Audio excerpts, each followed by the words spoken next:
Hello hello mic check, hello hello mic check.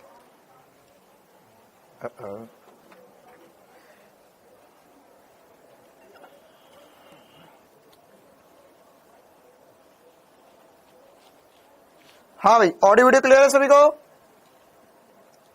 क्या audio और video clear है सभी को?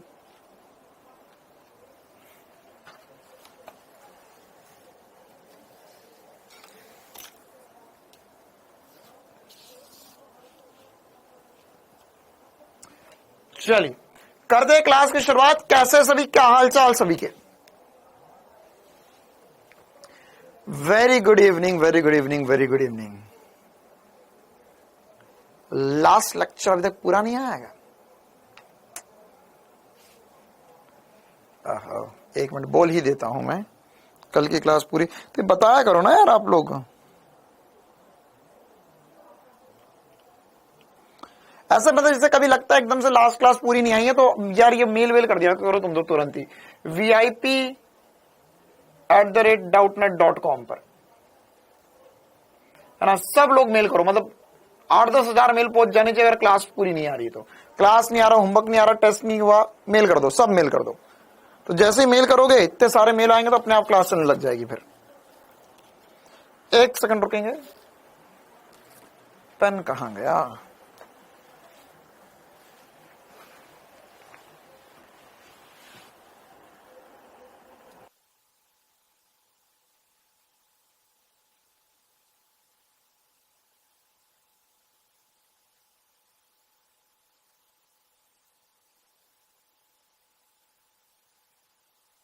चलो, नहीं दिख नहीं रहा मुझे, एक बार देखो यहीं कहीं और बात है। ये गिर तो नहीं गया? उधर चेक करो, यहाँ पर इधर।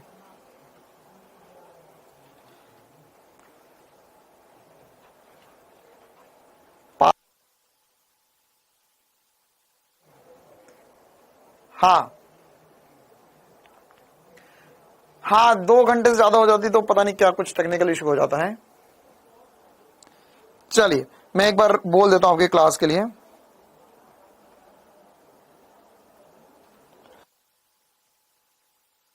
ये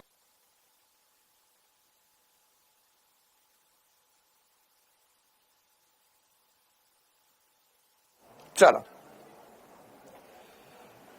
तो अब करते हैं क्लास की शुरुआत। वो वाला कहां गया? अरे यार वैसे चलो, तो अब हम करते हैं क्लास की शुरुआत। आज हमें क्या है पढ़ना? आज की क्लास में हमें बस पिछली क्लास में जो हमने पढ़ा उसी को आगे बढ़ाना है, और साथ ही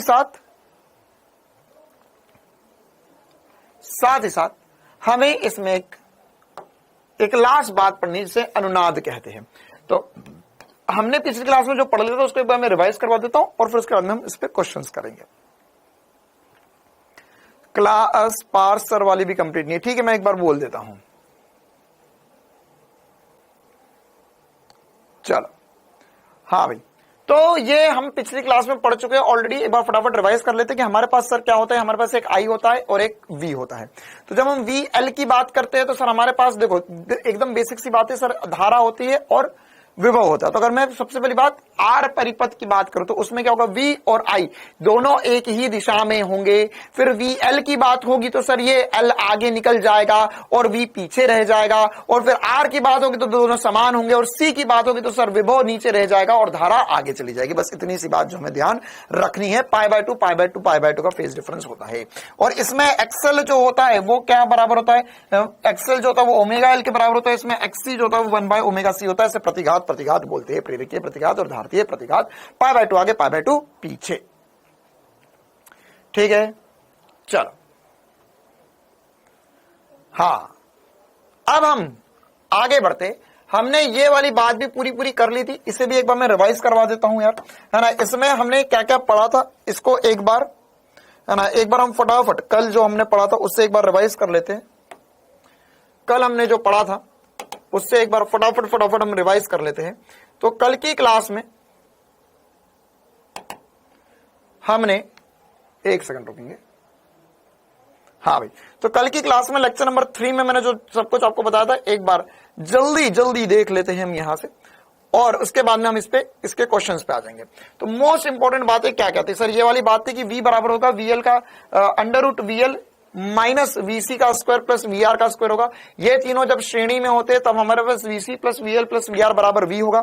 इसके अलावा साथ ही साथ सर यहाँ पर जो इसका कला आरेख बनेगा उसमें क्या होगा सर, धारा को हमने बेस में माना, और VL ऊपर होगा, VC नीचे होगा, तो VR इधर होगा। तो इनका परिमाणी कैसे निकालेंगे सर, ये हो जाएगा VL माइनस VC और ये VR। तो इनका नेट जो आएगा सर वो यही लिखा जाएगा, under root VL minus VC का स्क्वायर प्लस VR का स्क्वायर। अब इससे परिमाणी में हमें पता चला कि VR VR इस तरफ होगा, या धारा इस तरफ होगी, और V परिमाणी इधर होगा। तो ये कब होगा, जब मेरे पास, अब ध्यान सुनना इस बात को, जब मेरे पास VL बड़ा होगा VC से, तब मेरे पास विभव, परिमाणी विभव ज्यादा होगा या आगे होगा धारा से। बोल हाँ या ना, क्या बोल रहा हूं, फिर से सुनो। जब मेरे पास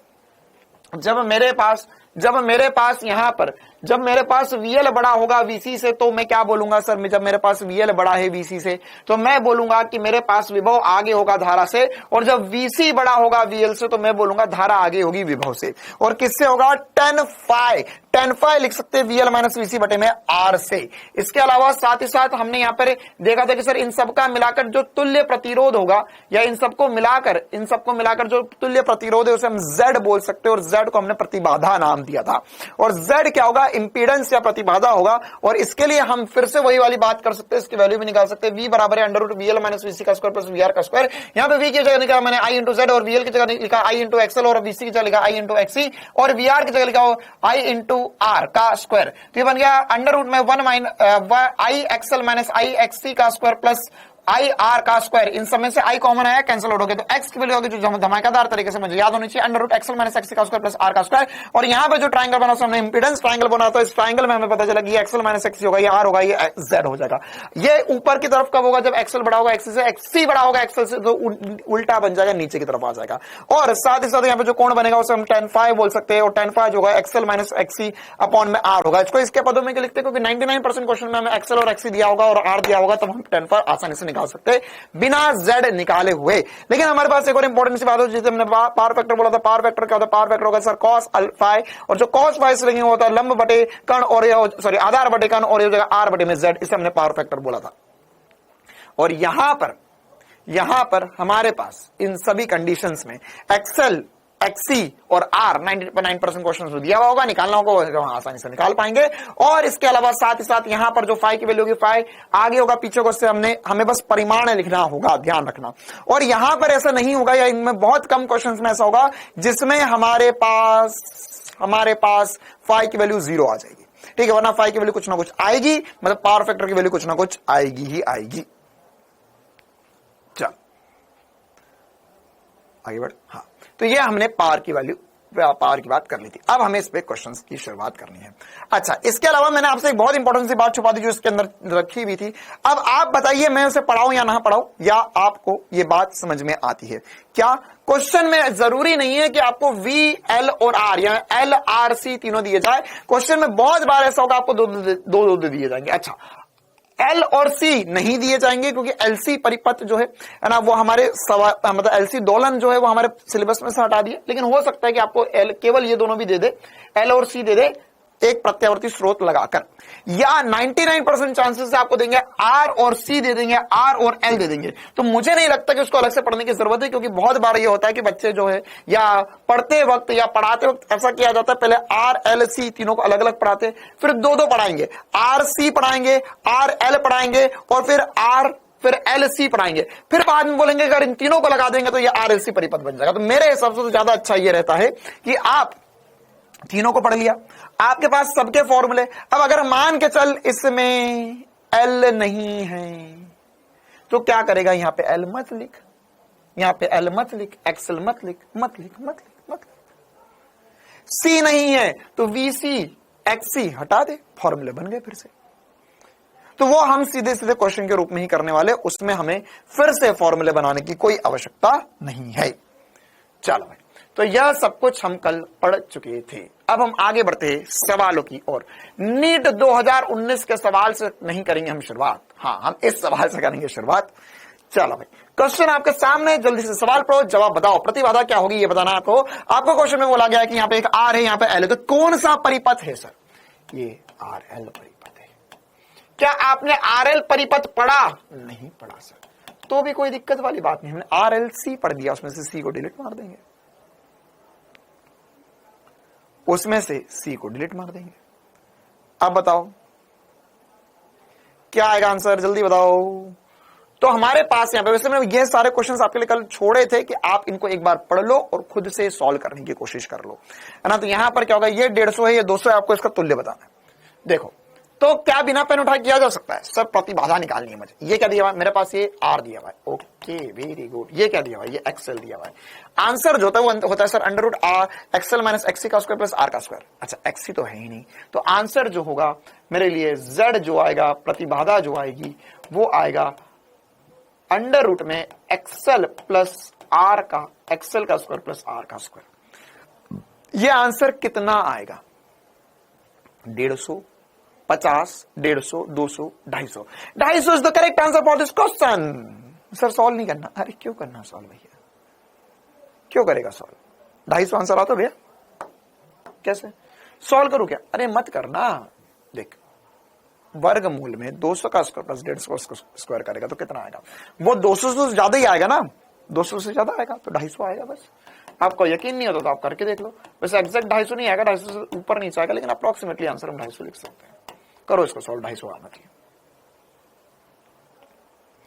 ओके, अगला सवाल। हाँ भाई, नेक्स्ट क्वेश्चन। ये क्या आ रहा है ऊपर?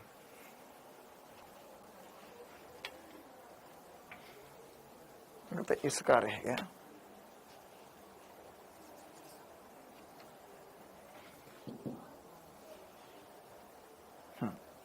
चलो। हाँ भाई, अगला क्वेश्चन। एसी परिपथ में 220 वोल्ट का स्रोत लगाया गया, प्रतिरोध हमें बोला गया 220 ओम का है। अच्छा, आवृत्ति 50 हर्ट्ज से, प्रेरक तो 0.5 हेनरी है, तो परिपथ में शक्ति, अच्छा शक्तिहीन धारा, okay leave it leave it leave it, शक्तिहीन धारा नो वरीज, शक्तिहीन धारा नो नॉट नो।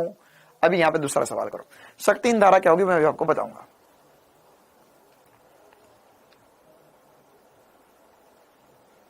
हाँ भाई, अगला सवाल, अगला सवाल। निम्नलिखित परिपथ में आरएलसी हमें दिया गया है, तो अब आपको बताना है कि इसमें विद्युत वाहक बल, स्रोत का विद्युत वाहक बल क्या होगा। खुद से सॉल्व करो, जल्दी से बताओ क्या आएगा आंसर। रोहित कुमार, तुम्हारी डिमांड इतनी सारी है। क्वेश्चन नंबर 1, क्वेश्चन नंबर 2, चलो। हाँ भाई, हमें V का मान बताना है, V का मान बताना है, तो कैसे करेंगे? अब मुझे लगता है सब तुच्छ कोटि के सवाल लगेंगे आपको। VL माइनस VC का स्क्वायर प्लस VR का स्क्वायर होना चाहिए सर। तो ये होगा अंडर रूट VL, ये कितना हो जाएगा सर? VL हो जाएगा 60 माइनस 100, डरे मत, कोई दिक्कत वाली बात नहीं, स्क्वायर है वैसे भी इस पे। ये हो जाएगा 30 का स्क्वायर, है ना। ये क्या, ये दिया हुआ ना, ये VR दिया हुआ है, बोला नहीं है लेकिन लिखा तो ये VR है, ये VL है, ये VC है। करो सॉल्व, बताओ आंसर। सर ये तो 3, 4, 5 का त्रिभुज है। ये लिखा हुआ 40 का स्क्वायर प्लस 30 का स्क्वायर का वर्गमूल 50 आता है। ये तो हम जन्मों जन्म से करते आ रहे हैं। ये हो जाएगा अंडर रूट माइनस 40 का स्क्वायर, माइनस 40 का स्क्वायर करोगे तो 40 ही आएगा, माइनस 30 का स्क्वायर, तो ये हो जाएगा 50 वोल्ट, 50 वोल्ट। ठीक है, चलो अगला क्वेश्चन नंबर 3। प्रत्यावर्ती परिपथ में एक्सएल दिया, एक्सी दिया हुआ, आर दिया हुआ, जेड क्या होगा? करो यार, अब आप ही करो, आज तो जल्दी जल्दी करो, क्या होगा? टेस्ट का सिलेबस मैंने आपको 1 लाख बार बता दिया है, 1 लाख एक बार और बता देता हूं। पिछला चैप्टर पूरा आएगा, एक और बार पूछ, अब जितनी बार पूछोगे ना उतने चैप्टर में बढ़ा दूंगा। चलो अब एक बार और पूछो तो एक चैप्टर बढ़ा देता हूं आज मैं। पिछली बार मतलब जो पिछला चैप्टर था विद्युत चुंबकीय प्रेरण वो पूरा आएगा, प्रत्यावर्ती धारा पूरा आएगा, और अब इसके बाद में आज वाला चैप्टर खत्म हो जाएगा, कल मैं आपको पढ़ाऊंगा ईएम वेव्स, विद्युत चुंबकीय तरंगे, वो चैप्टर भी पूरा आएगा। अब 3 चैप्टर आएंगे अब टेस्ट में। अब एक और बार पूछो कल, चल ठीक है, मामला आया, सभी का आंसर सही बात। कैसे करेंगे सर? z निकालना है, under root XL minus XC का स्क्वायर प्लस आर का स्क्वायर। तो ये क्या होगा? अंडर रूट एक्सएल, एक्सएल कितना है सर? 300 माइनस 200 प्लस 100 का स्क्वायर।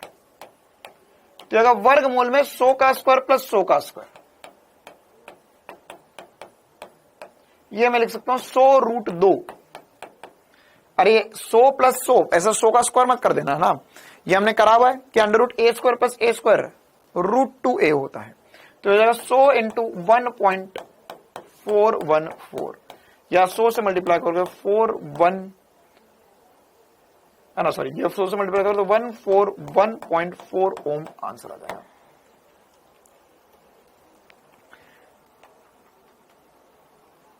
ठीक है, चलो क्वेश्चन नंबर 3 के बाद में क्वेश्चन नंबर 4 की तरफ हम बढ़ते हुए बेखौफ तरीके से हमारे कदम आगे बढ़ते जा रहे हैं। अब हम एक और नए सवाल की तरफ बढ़ चुके हैं। टेस्ट में क्या क्या आएगा? टेस्ट में विद्युत चुंबकीय प्रेरण, प्रत्यावर्ती धारा, विद्युत चुंबकीय तरंगे और किरण प्रकाशिकी और प्रकाशक यंत्र पूरा चैप्टर आएगा। चलो बताओ भाई, एक और सवाल आपके सामने। आपको बोला है प्रतिरोध R, अच्छा, के दोनों सिरों के मध्य VR, संधारित्र के दोनों सिरों के मध्य VC और प्रेरक के दोनों सिरों के मध्य VR है। VL आपको दिया गया है, तो आपको बताना है यहां पे VR के पदों में स्रोत का विभव क्या होगा, प्रत्यावर्ती स्रोत का विभव क्या होगा। उसका आंसर 200 होगा। वाह बेटा, कौन सा गणित है तेरा ये? 100 का वर्ग प्लस 100 का वर्ग का वर्गमूल करेगा तो 200 आ जाएगा। 21 दिन में पैसा डबल वाली स्कीम लग गई है तुम्हारे हाथ अभी है।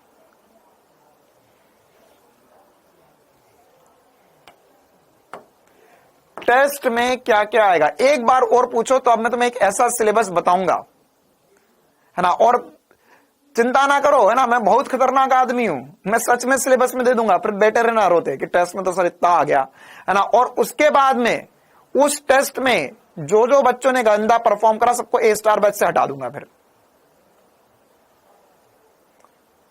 टेस्ट में क्या क्या आएगा? टेस्ट में 11th और 12th का फुल सिलेबस टेस्ट आएगा। इस संडे आपका फिजिक्स का फुल सिलेबस टेस्ट है नीट पैटर्न पे, है ना। और मेरे लिए तो काम आसान है, मेरे पास बहुत सारे फुल सिलेबस टेस्ट बने हुए, तो इस संडे के दिन एक फुल सिलेबस टेस्ट डाल दूंगा, तुम्हें करते रहना बैठकर। हाँ भाई, इसको सॉल्व करो यार, तुम लोग काम की बातें करो।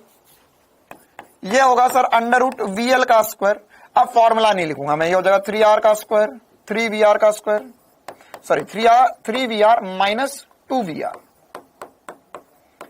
का स्क्वायर प्लस VR का स्क्वायर। कितना होगा? 3 में से 2 गए सर, 1 बचा, तो VR का स्क्वायर प्लस VR का स्क्वायर फिर से बचा यहां पर, तो ये फिर से हो जाएगा VR root to VR answer आ जाएगा।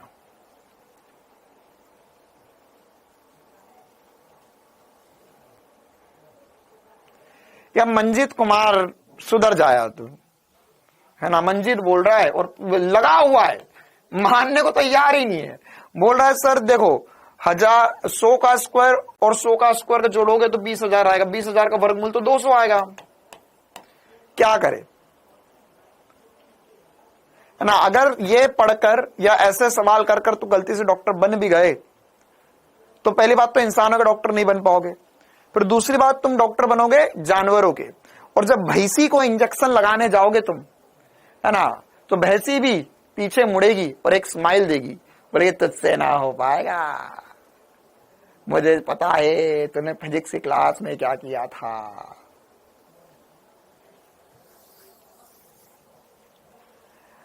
अगर 4 का वर्गमूल, इतना तो पता है ना यार कि 4 का वर्गमूल 2 होता है, तो यहां पे जब वर्गमूल में यहां पर ये कितने 0 आ गए, तो ये 2 है तो 2 में 2 ही लिख देगा क्या?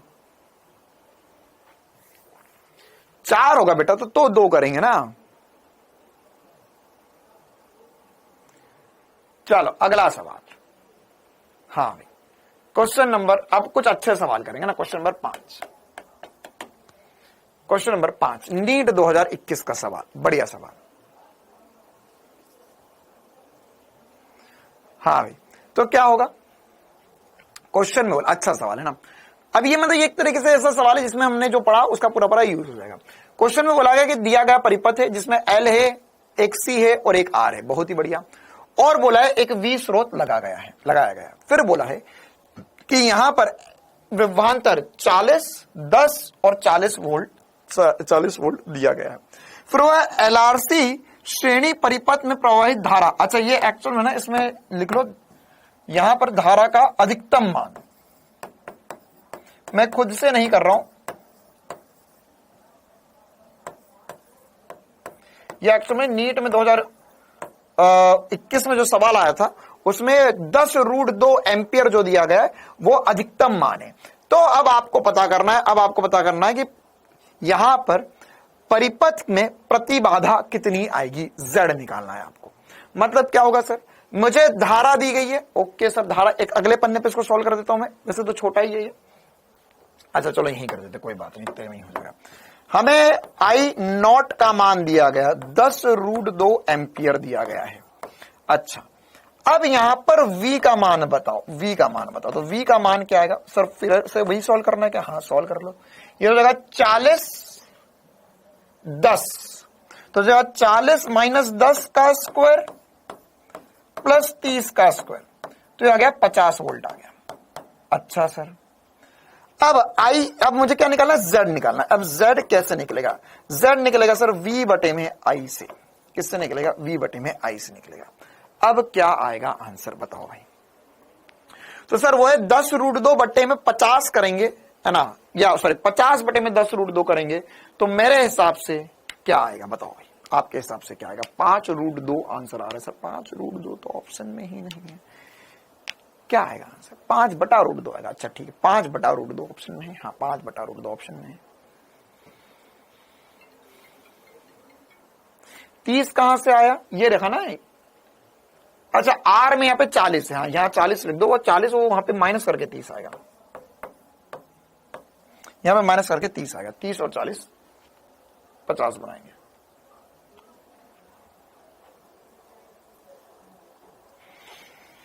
इसमें एक गोलमाल है, क्या? ये धारा का अधिकतम मान दिया हुआ I नॉट, और ये जो बिन बोले तुमने निकाला है, ये कौन सा मान निकालते हो? हम बोलते नहीं है, जब बोलते नहीं है तो वह RMS मान होता है। क्या होता है? RMS मान होता है। तो सबसे पहली बात, ये फॉर्मूला लगाने से पहले ये देख, यहाँ पे I नॉट है, मतलब I का अधिकतम मान है, और ये I RMS है, तो इनको सीधे नहीं कर सकते, या तो दोनों RMS में रखो या दोनों V नॉट में रखो, तब बात बनेगी। तो यहां पर हम इसका अगर RMS मान निकालने जाएंगे तो यहां पे I RMS जो हो जाएगा वो हो जाएगा I नॉट बटा √2, I नॉट बटा √2, ये हो जाएगा 10√2 बटे में √2, और √2 से √2 कट जाएगा, ये आ जाएगा 10 एम्पियर। अब अगर हम Z का मान निकालेंगे तो रहेगा V RMS बटे में I RMS बराबर होगा 50 बटे में 10, यानी 5 एम्पियर आंसर। अच्छा 5 ओम आंसर आएगा ना, एम्पियर नहीं आएगा, ओम आएगा। क्या ये बात चमकी सभी को, है ना? क्या इंपॉर्टेंट सी बात थी इस सवाल में कि इसमें अधिकतम मान दिया गया था धारा का और प्रतिबाधा पूछी थी, और यहां पर ये कुछ नहीं बोला, मतलब ये क्या RMS मान है यार। तो आप डायरेक्ट नहीं कर सकते, आपको पहले उसमें दोनों में RMS रखना पड़ेगा, या दोनों में V नॉट वैल्यू होनी चाहिए, तब जाके बात बनेगी। चलो अगला सवाल करते 2021 के बाद 2020 का सवाल कर लेते, एक क्वेश्चन नंबर 6। अच्छा क्वेश्चन में बोला गया है कि, ध्यान से समझते, क्वेश्चन में बोला है कि आरेख में दर्शाए अनुसार किसी कुंडली में, कुंडली लिखा है, से होकर किसी AC स्रोत को विद्युत बल्ब और प्रेरक कुंडली से संयोजित किया जाता है। अच्छा सर मतलब क्या है, यहां पर एक प्रत्यावर्ती स्रोत है, इसे किसी विद्युत बल्ब और, अच्छा यहां पे कुंजी लिखा हुआ है ना, मैंने सॉरी यहां पे कुंजी लिखा हुआ था, ये यहां पर ना वो कुंडली और कुंजी को मिलाकर पता नहीं क्या ही लिख दिया, तो यहां पर ये कुंजी लिखा हुआ है, तो ये स्विच लगाया गया है। अब कुंजी को बंद करने के कुछ समय पश्चात प्रेरक कुंडली के भीतर किसी आयरन की छड़ को धांसा जाता है तो बल्ब की चमक का क्या होगा? बढ़ेगी, घटेगी, क्या होगा कार्यक्रम? है ना। आसान सवाल को आसान शब्दों में समझाता हूं। पहले आपको यहां पे कुंडली दी हुई है ना, और एक बल्ब दे दिया है। अब साथ साथ एक कुंजी है, एक स्विच है, और यहां पर जैसे ही हम इस स्विच को बंद करेंगे, तो यहां पर बल्ब जलने लगा, यहां पे प्रेरक भी लगा हुआ है। अब जब हम इसके अंदर एक आयरन रॉड लगा देंगे तो अब आपको बताना है कि ये बल्ब की चमक का क्या होगा, बढ़ेगी, घटेगी या समान रहेगी? कैसे सोचेंगे? देखो क्या होगा सर कि यहां पर देखो, ये क्वेश्चन बढ़िया है, इसमें आपके बहुत सारे कंसेप्ट चेक हो जाएंगे ना। जैसे ही हम एक आयरन रॉड लगाएंगे तो इसमें देखो, पहले कुछ बल्ब जल रहा था, अब इसमें आयरन की एक रॉड लगा दी गई, एक आयरन या लोहे की एक रॉड इसमें छड़ इसमें धंस दी गई है। तो इसमें धंसने के बाद में क्या होगा सर, या इसमें लगाने के बाद में क्या होगा? इसका एल, अब बताओ क्या बदलेगा सर? इसका एल जो है प्रेरक, तो वो बढ़ जाएगा, इसका एल बढ़ जाएगा। मुझे कैसे पता? मेरे को पता है सर, इसमें एल बराबर होता है म्यू नॉट, ये पूरा फॉर्मूला हमने पढ़ा था। कब पढ़ा था? पिछले चैप्टर में पढ़ा था। एल का मान क्या था? एल का मान होता है mu not an square A into, है ना। एल क्या लिख रहा हूं? स्व प्रेरकत्व का मान लिखा जा रहा है यहां पर।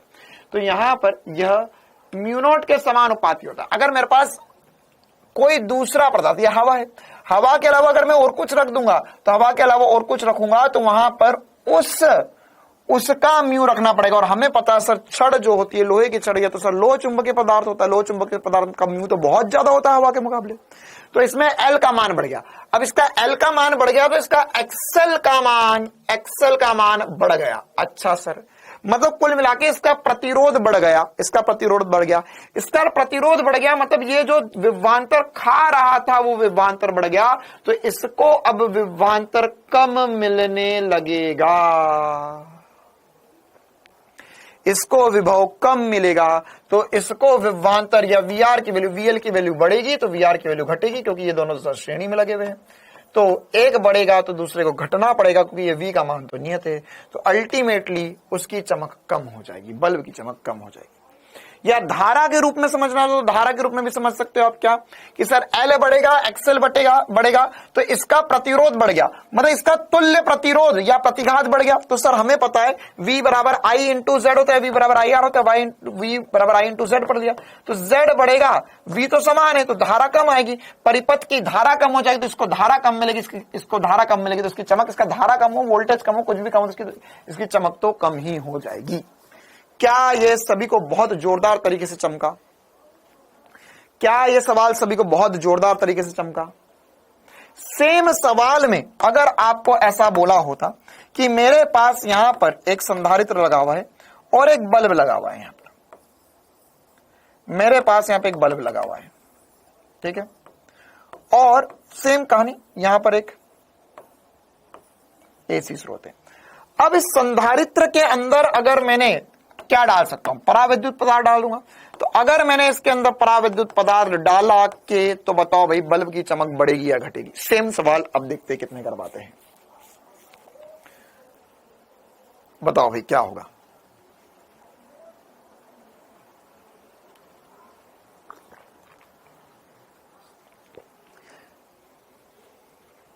डीसी स्रोत में क्या होगा?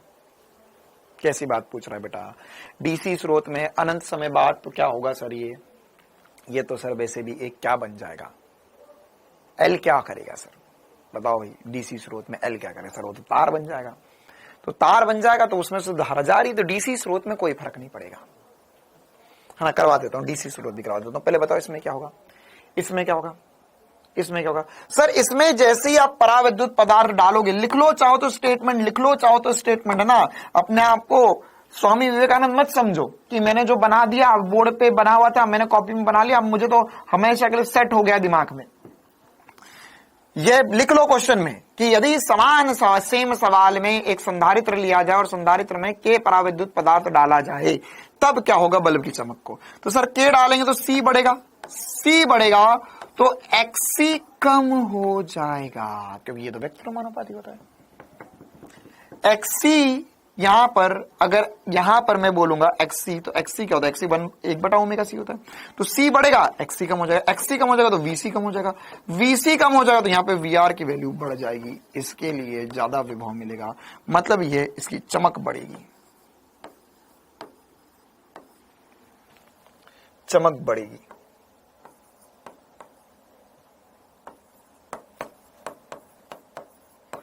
चमक बढ़ती है। इसी प्रकार से देख, इसके बहुत सारे वेरिएशंस पॉसिबल है। एक तो नीट वाले ने पूछ लिया, एक इसका अलग सवाल। इसी प्रकार से इसी सवाल में अगर आपको बोला होता कि यहां पर एक बच्चा ने सर डीसी स्रोत में क्या होगा, तो अब आप लोग बताओ भाई कि डीसी स्रोत में क्या होगा। डीसी स्रोत था अनंत समय बाद। डीसी स्रोत में अगर ऐसा सवाल आएगा तो अनंत समय बाद ही बोलेगा। अनंत समय बाद इसमें एक छड़ लगा दी गई, तो अनंत समय बाद क्या होगा, अनंत समय बाद क्या होगा डीसी स्रोत के लिए।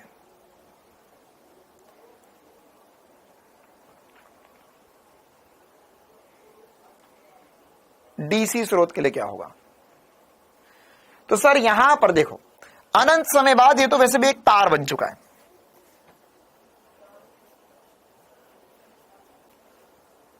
अनंत समय बाद क्या होता है सर, अनंत समय बाद ये एल जो है वो तो एक तार बन चुका है।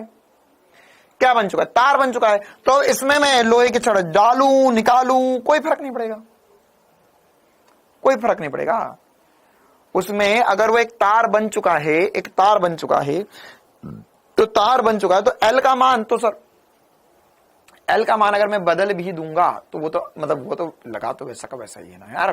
तो उसमें अनंत समय बाद क्या हो जाएगा सर, अनंत समय बाद मैं ऐसा बोल सकता हूं कि इस कंडीशन में है ना, देखो अगर ये एक तार बन चुका है, तो तार बन चुका है तो उस पर तो कोई फर्क नहीं पड़ने वाला है। क्लियर है मामला, आ गया समझ में। चलो भाई आगे बढ़े, क्या ये बात क्लियर है सभी को।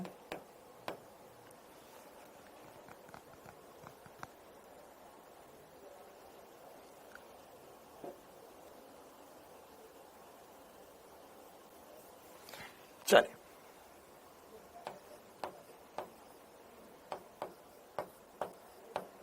लिख लिया।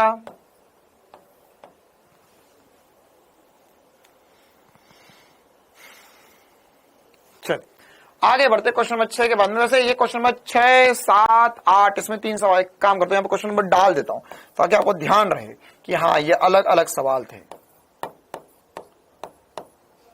Question number 7, question number 8। चलिए आगे बढ़ते क्वेश्चन नंबर 9 की तरफ।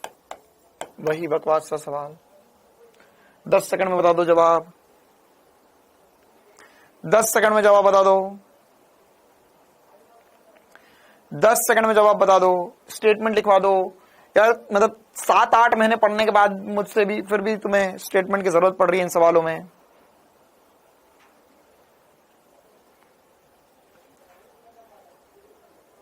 लिख लो, यदि सेम सब कुछ लिखो ना यार, सेम सब कुछ होगा कि यहां पर मेरे पास यदि एसी स्रोत की जगह, इतना पूरा नहीं लिखना, यहां पर लिख ले एसी स्रोत की जगह डीसी स्रोत किया जाए तो क्या होगा।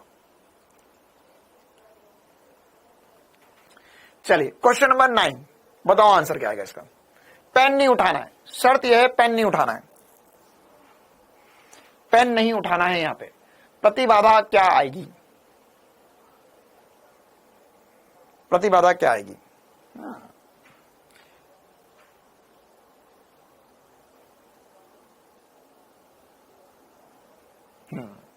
अनंत होगा। क्यों, क्योंकि सर यहाँ पे एक डीसी स्रोत दिया हुआ, देखो ध्यान से बैटरी लगी हुई है, तो डीसी स्रोत है, तो डीसी स्रोत के लिए सर मुझे पता है कि एक्सी जो होता है वो अनंत होता है। एक्सी अनंत होगा तो उसका पूरा जेड भी अनंत हो जाएगा।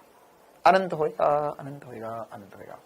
चलो क्वेश्चन नंबर 9, क्वेश्चन नंबर 10 ये कर लिया क्या अभी हमने, नहीं किया लेकिन कर सकते हो। चलो यार 2-3 मिनट और मैं इस पे सवाल करवाऊंगा, फिर मैं अगली चीज पढ़ाऊंगा आपको। क्वेश्चन नंबर 10 कुछ अलग सवाल करवाएंगे अब हम आपको, वो जो शक्तिहीन धारा क्या होती है, इसमें शक्ति पे सवाल कैसे बनते, वो सारे देखेंगे। कर लोगे खुद से, एक्सएल माइनस एक्ससी करोगे तो ये हो जाएगा 8 माइनस 6, मतलब हो गया सर 2, तो 2 का वर्ग प्लस 100 का 10 का वर्ग, तो हो जाएगा 104। 104 का वर्गमूल करोगे तो 10.2 आ जाएगा। अरे पेन क्यों उठा रहे हो इतनी सी बात पे। हाँ, क्वेश्चन नंबर 11 नीट 2022 का सवाल, क्वेश्चन नंबर 11 नीट 2022 का सवाल कर लिया क्या हमने? नहीं ये नहीं किया हमने। हाँ बताओ क्या होगा, प्रत्यावर्ती स्रोत का शिखर वोल्टेज बराबर किसके होगा, शिखर वोल्टेज किसके बराबर होगा?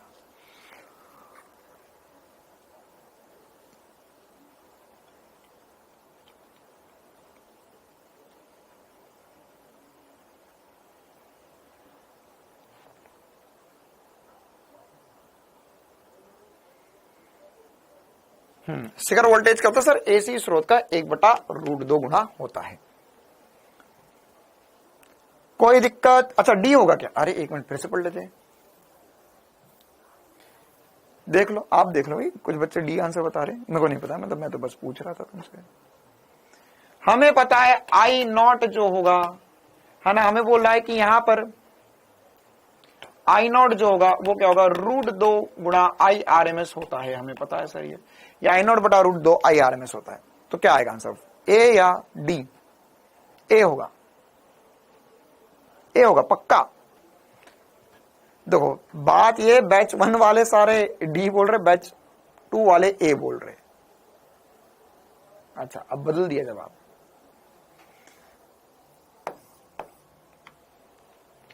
एसी स्रोत के आरएमएस मान का √2 गुना होगा नीट 2022 का, एकदम आसान सा सवाल। क्वेश्चन नंबर 11, क्वेश्चन नंबर 12, चलो हाँ अब बताओ क्या आएगा आंसर। क्वेश्चन में बोला है कि हमारे पास, देखते अब कौन दिमाग लड़ा पाता है। 2 PM पे क्लास कब से लोगे यार? 2 PM पे क्लास का चक्कर ये हो रहा है कि मतलब आपकी बायो की भी क्लास होती है ना, और जो दूसरा बैच है उड़ान बैच वाले, वो बच्चे मान नहीं रहे कि सर नहीं हमको 2 बजे नहीं, सर हमारी स्कूल होती है, सर हम तो 4 बजे ही क्लास करेंगे।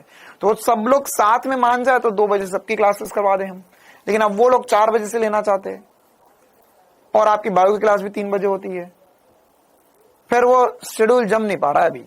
तो कोशिश करता हूं मैं जमाने की अगले हफ्ते तक कुछ ना कुछ। चलो बताओ भाई इसमें क्या होगा ना। और उड़ान बैच में भी पार सर भी पढ़ा रहे हैं, तो उनकी क्लास फिर अभी 7:30 बजे से होती है।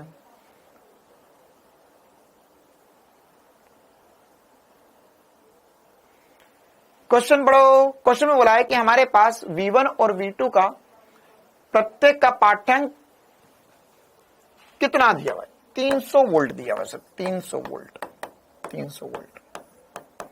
अच्छा, और यहां पे V3 पता नहीं, तो आपको पूछा V3 और अमीटर का मान क्या होगा। तो सर देखो आसान सी बात है, अगर ये 220 वोल्ट टोटल दे रहा है, ये V1 V2 बराबर आ गए, तो VL और VC बराबर हो गए। जब VL और VC बराबर होते तो यही अनुनाद की कंडीशन होती है। VL और VC बराबर होते तो अनुनाद की कंडीशन होती है, मतलब दोनों को मिलाकर विभवांतर 0 आ चुका है, दोनों को मिलाकर विभवांतर 0 आ चुका है। तो यहां पर होगा √VL माइनस VC का स्क्वायर, तो 0 हो गया है, और VR का स्क्वायर की वैल्यू आपको पता है, तो 0 आ गई है, तो V बराबर VR आ जाएगा। तो सर ये जो 220 वोल्ट है पूरा पूरा इसको मिल जाएगा, तो इसमें 220 V3 की वैल्यू 220 आ जाएगी। धारा निकालनी है, धारा कितनी आएगी, धारा कितनी आएगी सर? धारा होती है I बराबर होगा यहां पर V बटे में Z। अच्छा, अब जब VL और VC बराबर है, VL और VC बराबर मतलब XL और XC भी बराबर होने चाहिए, तो यहां पर मैं लिख सकता हूं I बराबर होगा V बटे में R ही बचेगा। तो ये कितना हो जाएगा सर? यहां पर ये हम लिख सकते हैं 220 बटे में 100 या 2.2 ampere is the correct answer for this question. Second सही आंसर आएगा, बी सही आएगा। क्लियर है कहानी? क्वेश्चन नंबर 11 क्या है बेटा? एकदम आसान सी बात बोली, तुमने बोला है कि एसी स्रोत का शिखर वोल्टेज बराबर किसके होगा, तो एसी स्रोत का शिखर वोल्टेज √2 गुना होगा VRMS के, वही तो हिंदी में लिखा हुआ है यहां पर।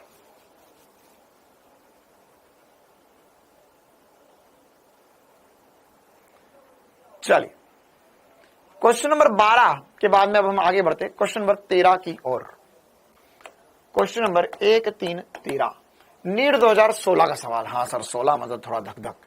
देखो भाई क्या बोला था क्वेश्चन में। क्वेश्चन में बोला है कि एक प्रेरक 20 मिली हेनरी का है, एक संधारित्र 50 माइक्रोफेरेड का है तथा एक प्रतिरोध 20 ओम का है। विद्युत वाहक बल बोला गया है आपको 10 साइन 340 टी के स्रोत के सिरों पर श्रेणी क्रम में जुड़ा हुआ है। प्रत्यावर्ती परिपथ में शक्ति हास्य कितना होगा। शक्ति पूछ ली मतलब कि उसने अब आपकी जान निकाल ली है, क्योंकि शक्ति निकालने के लिए आपको सब कुछ पता होना चाहिए। आपको V पता होना चाहिए, I पता होना चाहिए और cos phi पता होना चाहिए, है ना। शक्ति पूछी है उसने, मतलब शक्ति निकालना है आपको, तो V RMS I RMS cos phi उसने आपसे पूछ लिया है। या आप लिख सकते हो V RMS I RMS cos phi। cos phi क्या होगा, cos phi क्या, cos phi होता है सर R बटे में Z। अब इस पूरे को सॉल्व करना है आपको, I भी निकालना पड़ेगा, V भी निकालना पड़ेगा, Z भी निकालना पड़ेगा। आप चाहो तो इसमें एक दो स्टेप की कटौती कर लेते हो, एक दो स्टेप की कटौती कर सकते हो। क्या है, I RMS को हटा लो।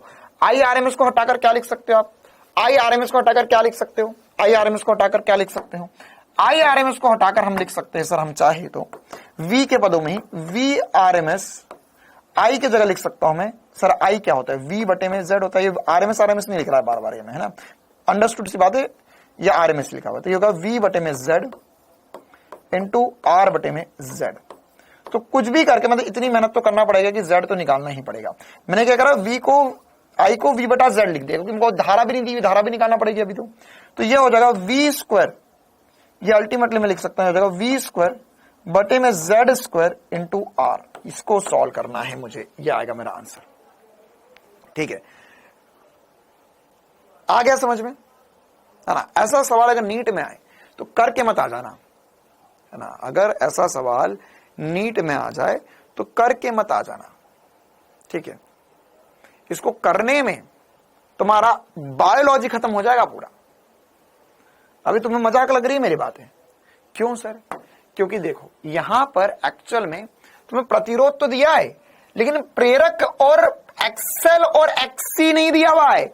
अभी अगर तुम्हें Z निकालना है तो तुम्हें एक्सेल और एक्सी भी निकालना पड़ेगा। R दिया हुआ है तुम्हें 40 ओम। अब निकालो एक्सेल क्या होगा, तो एक्सेल होता है सर ओमेगा इंटू एल। अब ओमेगा ये दिया हुआ है, ये दिया हुआ है ओमेगा, तो ये होगा 340 इंटू एल। एल की वैल्यू कितनी दी है, 20 मिली हेनरी। तो यहां पर इसको मल्टीप्लाई करोगे आप तो ये कितना हो जाएगा सर, ये हो जाएगा 68 और ये होगा 2 0 हटा दो 6.8 ओम होगा। फिर निकलेगा XC, फिर निकलेगा अब XC, क्योंकि तुम्हें Z निकालना है, Z निकालना है तो फिर XC निकलेगा। अब XC जो होता है वो क्या होता है सर, XC निकलेगा ओमेगा 1 बाय ओमेगा C। तो ये होगा 1 बाय ओमेगा, ओमेगा होगा 340 इंटू C की वैल्यू कितनी दी हुई है 50 माइक्रोफेरेड, 50 इंटू 10 की घात -6। अब इसको तो मैं नहीं सॉल्व कर सकता भैया, इसको सॉल्व करोगे तब जाके आपका XC आएगा। तो इसको सॉल्व कैसे करेंगे सर, क्या वैल्यू आएगी, देखो ये 10 की घात 6 ऊपर चले जाएगा, ये हो जाएगा 340 इंटू 50, ये 0 से 2 0 कट जाएंगे, 10 की घात 4 आ जाएगा, 10 की घात 4 बटे में इसको मल्टीप्लाई करो तो कितना आएगा सर, 5 4 20 कैरीड ओवर 2 17। तो ये होगा 1000 बटे में 17 ओम। देखो एक बार कैलकुलेशन सही चल रहा है, 1000 बटे में 17 ओम आएगा। तो यह हमारे लिए XC आया, एक्सेल आया, R आया, फिर Z आएगा, फिर Z आएगा, है ना। और कभी कभी तो ये है ना, एक सवाल आया था नीट 2017 में आया था शायद, उस सवाल में तो हद ही पार कर दी थी। 17 में नहीं आया था शायद, एम्स ये मतलब 16-17 का ही सवाल है, एम्स पूछा था, उसमें तो हद पार कर दी कि यहां पर ओमेगा, तुम्हें इतना प्यारा आदमी, इसने ओमेगा तो दिया, उसने ओमेगा नहीं दिया, उसने फ्रीक्वेंसी दे दी। तो फ्रीक्वेंसी देगा तो सॉल्व करना और मुश्किल, यहां पर पूरा करेगा 2 पाई एफ इंटू एल 1 बाय 2 पाई एफ इंटू सी, उस पूरे को सॉल्व करो, है ना। तो यहां पर कितना हो जाएगा, अभी यहां 12 थोड़ी ना आएगा, 5 से गुणा करना है, 5 से गुणा करना है। तो अब यहां से हमारा एक्सएल आया, एक्स आर आया, फिर यहां से अब जेड आएगा, तो जेड आ जाएगा सर। पूरा सॉल्व करो, जेड की वैल्यू आपको पता है क्या होती है, under root XL minus XC का स्क्वायर प्लस आर का स्क्वायर। अभी हमारा जेड आया। फिर ये वी में भी वी आरएमएस रखना है यहां पर, तो ये वी की वैल्यू है 10, तो वी आरएमएस कितना आएगा, वी आरएमएस हो जाएगा सर 10/√2, ठीक है, 10/√2। और उसको सॉल्व करो, यहां पर सॉल्व करो, तो ये वी आरएमएस 10/√2 का स्क्वायर, जेड वो रहा, जेड का स्क्वायर हो गया, आर का स्क्वायर हो गया, ठीक है। और मान के चलो तुम यहां पे जंग जीत भी गए, तुमने सॉल्व कर भी दिया, तो ऑप्शन देखो 0.5, 0.6, 0.7, 0.8, पॉइंट की भी गलती कर दी तो तुम्हारा आंसर गलत हो जाएगा। पॉइंट की भी गलती कर दी तो तुम्हारा आंसर गलत हो जाएगा, है ना। थोड़ी सी दया होती अगर इसके मन में, बच्चों के प्रति थोड़ी भी दया भावना होती, थोड़ा भी प्यार होता बच्चों की तरह, बच्चों के मन में, है ना, थोड़ी भी देव भावना होती, तो ये ऑप्शन कम से कम ऐसा बना देता 100, 150, 1000 वॉट। तुम अगर बच्चा आए तो अप्रोक्सीमेशन से निकाल सकता है, इसमें अप्रोक्सीमेशन भी नहीं कर सकते क्योंकि इतना खतरनाक ऑप्शन है ये। मैं तो नहीं कर रहा भैया, स्कीप। तो सर आप लेकर ही क्यों आए, आप छोड़ ही देते। हाँ, मेरे पास 2 ऑप्शन थे, मैं इसको लेकर ही आता, तुझे पता ही नहीं चलता। लेकिन ये क्वेश्चन यहां पर क्यों डाला हुआ है, क्योंकि तुम्हें पता चले कि किस प्रकार की निर्दयी दुनिया है आगे चलकर, किस प्रकार के कठोर लोग हैं जिनका पत्थर का दिल है, पत्थर का दिल। तो ये जो सवाल है, ऐसा सवाल आए नीट में तो इसे आप छोड़ कर आ जाना। क्यों, क्योंकि ये सब सवाल करोगे तो उसके अलावा और क्या कर पाओगे ना। अगर आप ये वाला सवाल करोगे और ये सवाल इतनी मेहनत से करोगे तो बस एक ही गाना आपके लिए कोई गा सकता है कि इस पत्थर से ना मारो मेरे दीवाने को ना, तो ये सवाल आप स्किप कर सकते हैं। चलो भाई, क्वेश्चन नंबर, ये देखो कितना बकवास आदमी है, 2 बार आ गया चलो हटाओ इसे। हाँ, ये अगला सवाल करते हैं, क्वेश्चन नंबर 13, क्वेश्चन नंबर 14। हमें 2012 में पूछा गया था औसत शक्ति क्या होगी। हाँ भाई, करके बताओ जल्दी से, ये अब आपको करना है, ये आपको करना है।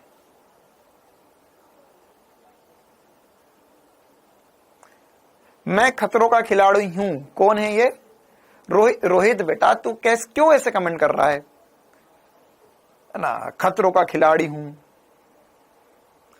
सीधे सड़क पे तो चल नहीं पाता है तू, और खतरों से खेलना है तुम्हें।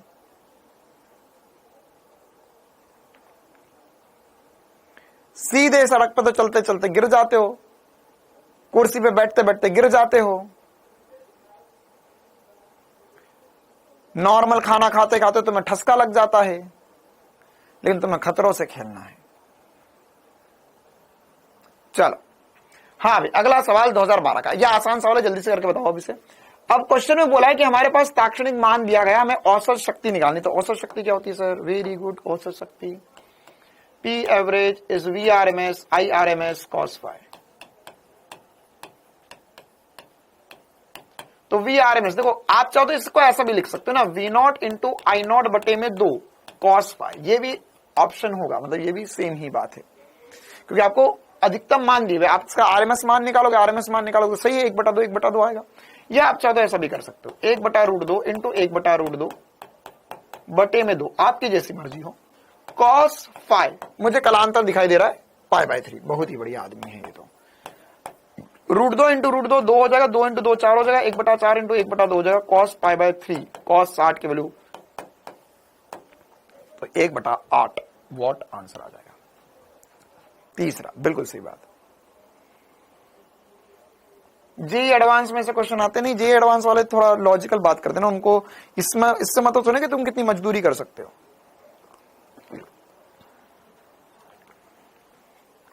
कुछ कुछ 1-2 क्वेश्चन आ सकते हैं ऐसे भयंकर कैलकुलेशन वाले, ये देखने के लिए तुम इसे छोड़ते हुए करते हो।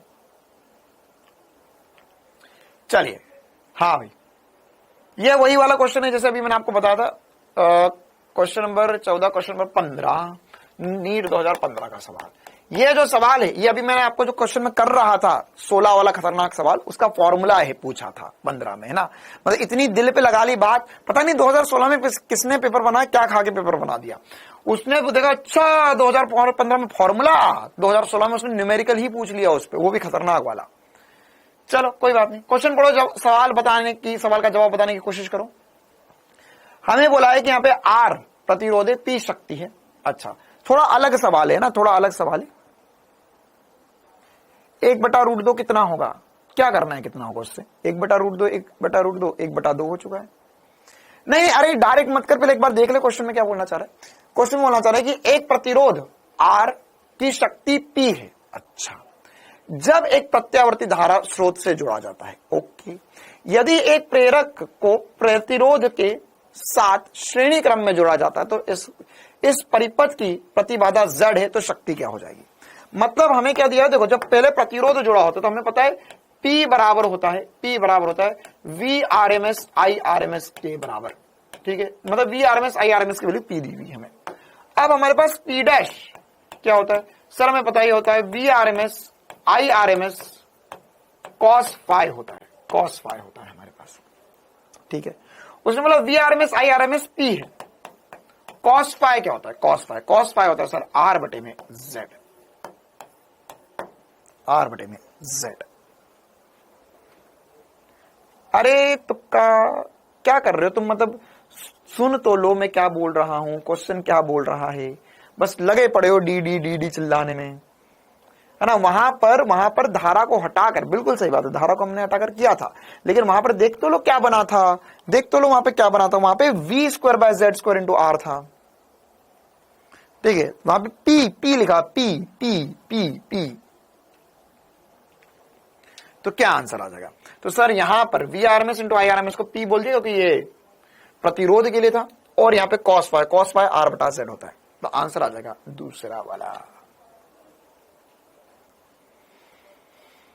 ठीक है मामला, चल और आगे बढ़ते हैं। अच्छा, खत्म हो गया मामला, ठीक है। अब मैं आपको एक लास्ट बात पढ़ा देता हूं इसमें, जिसको हम बोलते हैं शक्तिहीन धारा क्या होती है ना, जिसपे हमने एक सवाल देखा था, ये वाला शक्तिहीन धारा क्या होती है। तो एक छोटी सी हेडिंग डाल लेंगे अपनी अपनी कॉपी में, शक्तिहीन धारा। और मैं एक तो आपको और कमाल की चीजें बताता हूं यार, है ना। शक्तिहीन धारा पहले पढ़ते हूं।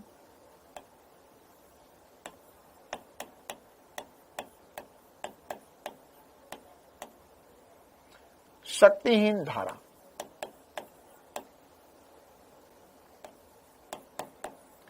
ये क्या चक्कर है सर?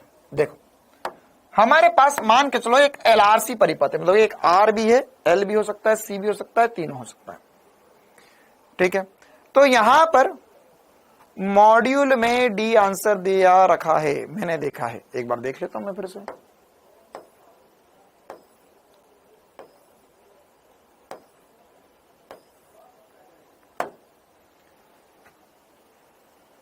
प्रेरक को प्रतिरोध के साथ श्रेणी क्रम में जोड़ा जाता है कि इस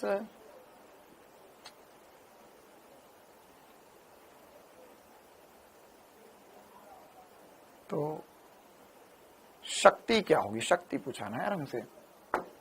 तो अगर हमसे शक्ति पूछा है तो R/Z। देखो यहां पर अगर हमसे शक्ति पूछा तो शक्ति क्या लिखेंगे, VRMS IRMS cos फाई लिखेंगे, इस फॉर्मूले कोई दिक्कत थोड़ी ना है ना। तो अगर हमारे पास यहां पर इसमें VRMS IRMS cos फाई लिखा हुआ था, और हमारे पास जब केवल और केवल प्रतिरोध जोड़ा जाता है तो शक्ति क्या होती है? तब शक्ति होती है sir VRMS × IRMS। cos phi तो उसके लिए 1 होता है, तो यहां पे इसकी वैल्यू मैंने P रख दी। और cos फाई क्या होता है? cos फाई R/Z होता है। cos फाई क्या होता है? cos फाई होता है R/Z होता है। cos फाई की वैल्यू तो सही है ना?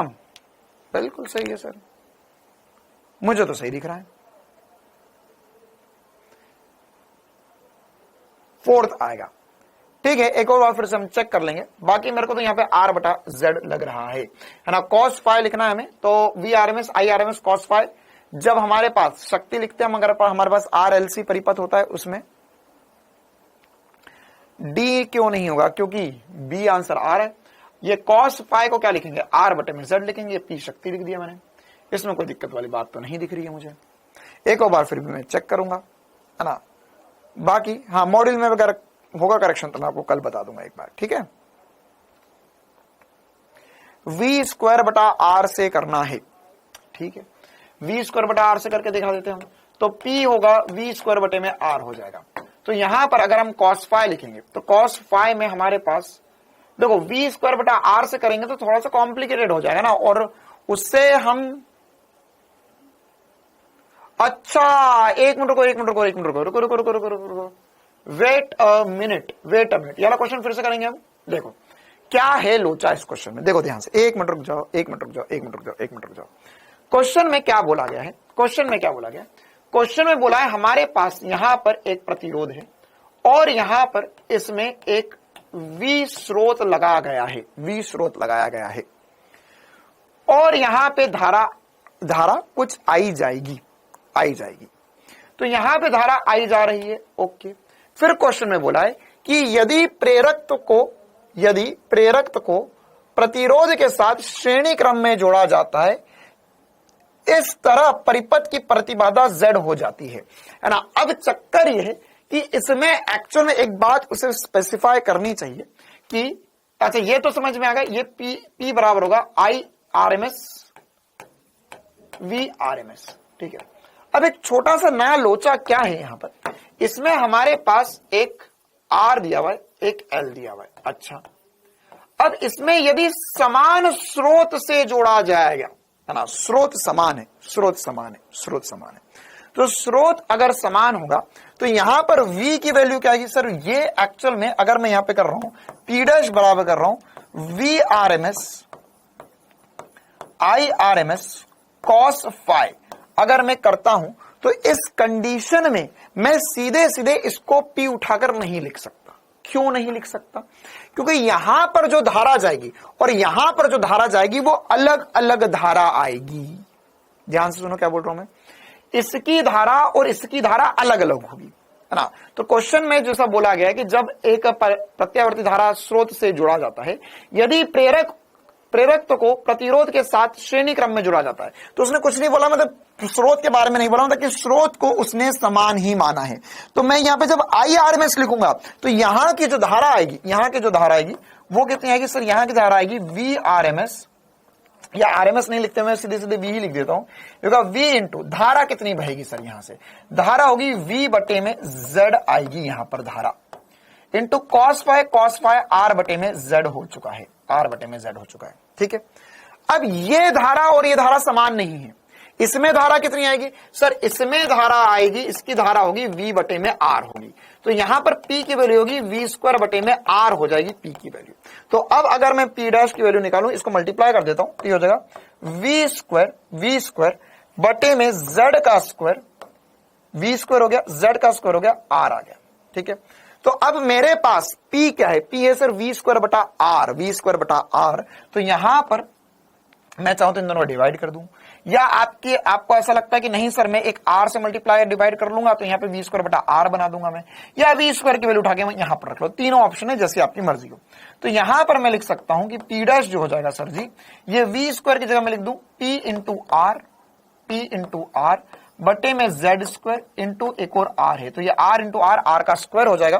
तो यहां पर अल्टीमेटली मेरा जो आंसर बनेगा वो बनेगा P into R square Z square, P into R square R by Z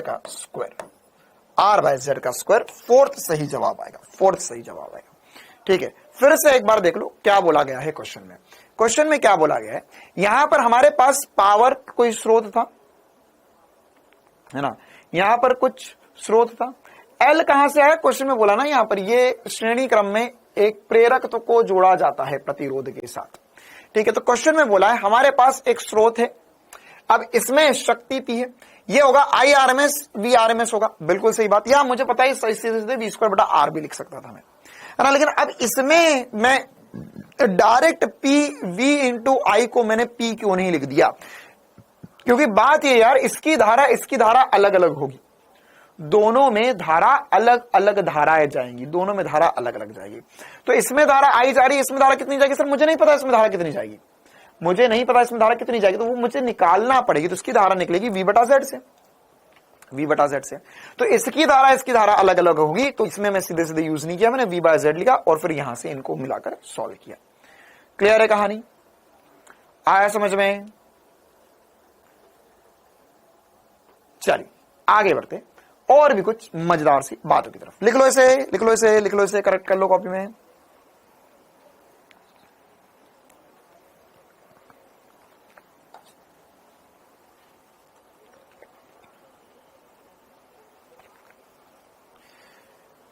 exam में जो थ्योरेटिकल क्वेश्चन आते हैं राजा शेख, बट एग्जाम में जो थ्योरेटिकल क्वेश्चन आते हैं जो मैंने करवाया उससे भी आते हैं या एनसीईआरटी से भी आएंगे।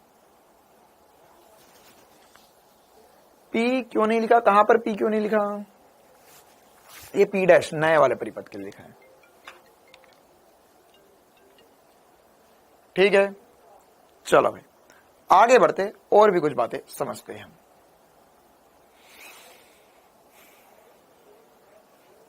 ओके, अब नेक्स्ट हेडिंग अभी हमने डाली थी शक्तिहीन धारा। शक्तिहीन धारा क्या होती है, अब हमें यह समझना होगा।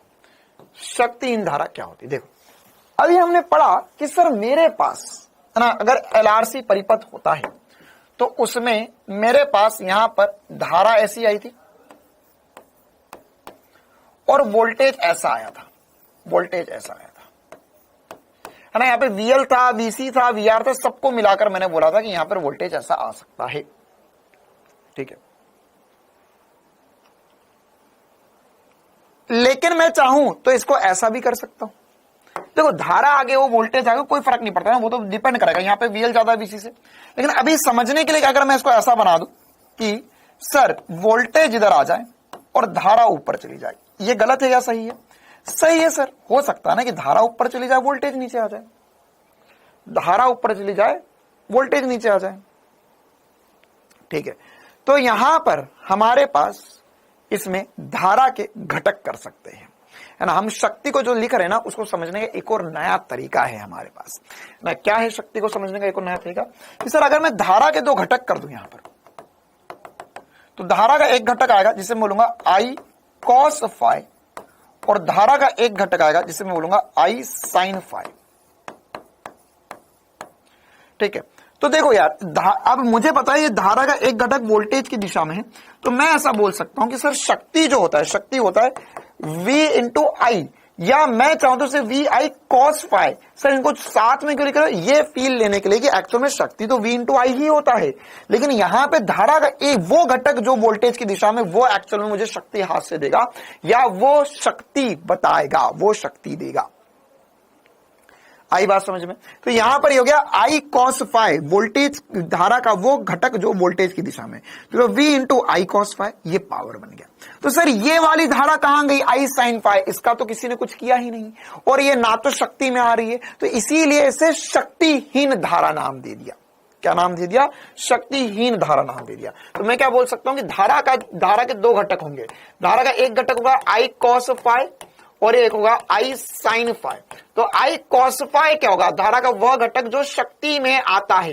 ये क्या करेगा? ये शक्ति बनाएगा, या ये शक्ति कितनी होगी उसके ऊपर चर्चा करेगा, VI cos phi बनाएगा। और ये जो होगा यह घटक किसी में नहीं जाएगा, ये घटक जो है वो शक्ति में नहीं जाएगा और ये घटक का हम कुछ भी नहीं कर पा रहे। तो एक्चुअल में हम ये बोलेंगे कि यह जो होगा वो शक्तिहीन होगा, ये शक्तिहीन होने वाला है, शक्तिहीन होने वाला है। तो धारा का यह घटक जिसको हम क्या बोलते हैं? I cos phi, और इसे ही हम बोलते हैं शक्तिहीन धारा। ठीक है, क्या बोलते हैं? शक्तिहीन धारा। तो अगर आपको क्वेश्चन में पूछा जाए शक्तिहीन धारा क्या है, तो होगा I sin phi। तो इसको हम चाहे तो ऐसा भी लिख सकते हैं कि शक्तिहीन धारा जो हो जाएगी इसे पावरलेस करंट बोलते हैं, पावरलेस करंट, शक्तिहीन धारा। तो ये क्या हो रहा है? I sin phi, और sin phi को देखो धारा तो निकालनी पड़ेगी, धारा को निकालने का प्रोसेस वही पुराना है ना। sin phi को हम लिख सकते हैं लंब बटे आधार, या ये हम यहां पर कौन से वाले त्रिभुज से लिख रहे हैं? वो इंपीडेंस ट्रायंगल तो अभी भी हमारा जिंदा ही है। अरे ये त्रिभुज तो जिंदा है ही ना यार। यहां पर ये सब कोण phi हो गया था, तो इसमें ये सामने वाली भुजा कहते हैं VL माइनस VC, ये था मेरे लिए R, ये था मेरे लिए I। तो साइन फाई आप चाहो तो लंब बटे कर्ण से भी लिख सकते हो, लंब बटे कर्ण से भी लिख सकते हो, ठीक है। यहां पर एक्चुअल में मेरे पास V तुल्य था, ये V तुल्य था, तो लंब बटे कर्ण से भी लिख सकते हो। या एक्सएल एक्स आर दिया हुआ तो उसके पदों में भी आपको बस त्रिभुज से साइन फाई निकालना पड़ सकता है, आपकी जैसी मर्जी हो वैसे निकाल सकते हो। अगर आपको एक्सएल एक्ससी दे दिया जाए, अगर वी लिख रहा हो तो यहाँ पे वी आर आना चाहिए ना, लेकिन एक्सएल एक्ससी दिया है तो एक्सएल माइनस एक्ससी और ये एक्स आर होगा, ये जेड हो जाएगा, तो उससे भी हम शक्तिहीन धारा निकाल सकते हैं, ठीक है। तो यहां पर इसे पावरलेस या वॉटलेस करंट भी बोला जाता है ना, हाँ पावरलेस भी बोल सकते हैं, वॉटरलेस भी बोल सकते हैं, वॉटलेस करंट या पावरलेस करंट भी लिखा जा सकता है इसे, ठीक है। हाँ ये वॉटलेस करंट ही है, वॉटलेस करंट मतलब एक ऐसा करंट जो शक्ति नहीं दे रहा है ना, कितनी विचित्र सी बात है ये। तो इसी पर बेस एक सवाल था हमारे पास, क्वेश्चन में बोला था, नीट 2019 में सवाल पूछा गया था कि यहां पर हमारे पास अच्छा नहीं, ये तो दूसरा ही सवाल था, वो कहां गया, ये वाला सवाल भी नहीं किया गया हमने, ओके वाला सवाल भी कर लेते। पहले वाला सवाल बता दो। क्वेश्चन में बोला गया हमें कि एक एसी स्रोत है जिसमें 220 वोल्ट का स्रोत लगाया गया है, प्रतिरोध 220 ओम का है, यहां पे आवृत्ति जो है वह कितनी दी गई है, 50 हर्ट्ज दी है, प्रेरक तो 0.7 हेनरी है, तो परिपथ में शक्तिहीन धारा कितनी होगी, शक्तिहीन धारा कितनी होगी।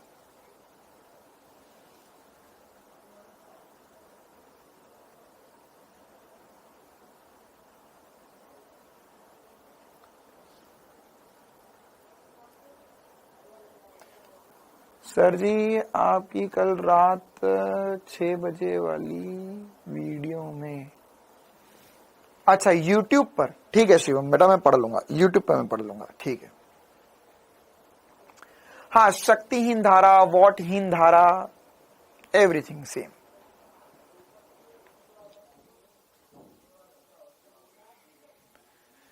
क्या इसे सॉल्व कर पाओगे, क्या इसे सॉल्व कर पाओगे।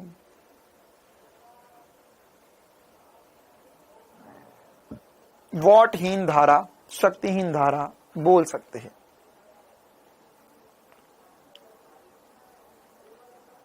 चल देखो कैसे करेंगे इस क्वेश्चन को। सर हमें तो वही देखो, अब इसको भी करना थोड़ा सा है ना कैलकुलेशन है, लेकिन अब क्या करें, इस पे ऐसे ही सवाल आ सकते हैं, तो एक बार ट्राई करते हैं। देखो अच्छा पहली बात तो कौन सा परिपथ है, हमें बोला प्रतिरोध दिया गया है, आवृत्ति दी हुई और एक प्रेरक तो दिया गया, मतलब 110% बात यहाँ पे एक LR परिपथ ही है।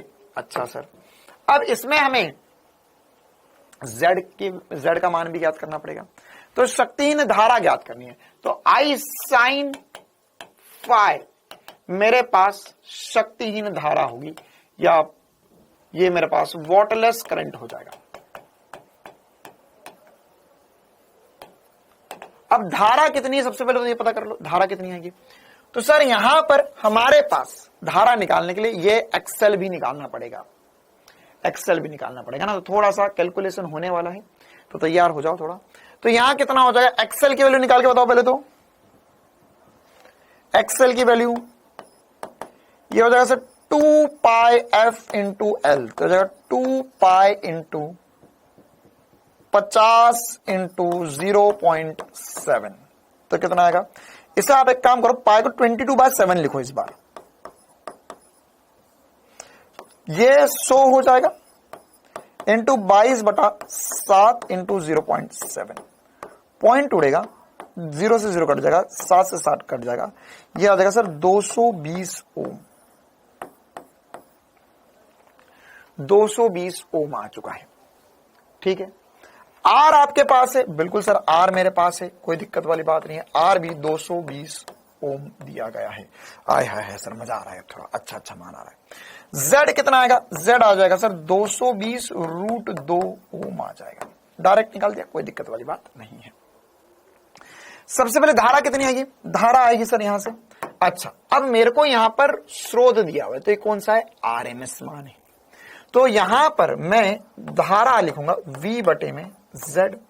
V कितना दिया हुआ है, कुछ नहीं बोला है, मतलब 220 मतलब आरएमएस मान ही दिया हुआ है, तो ये हो जाएगा आरएमएस बटे में जेड। जेड कितना सर 220 बटे में रूट, कट गया 1/√2 एम्पियर धारा आ गई है, 1/√2 एम्पियर धारा आ चुकी है। ठीक है, क्या इतना मामला सही चल रहा है? चेक कर लो एक बार, क्या इतना मामला सही चल रहा है?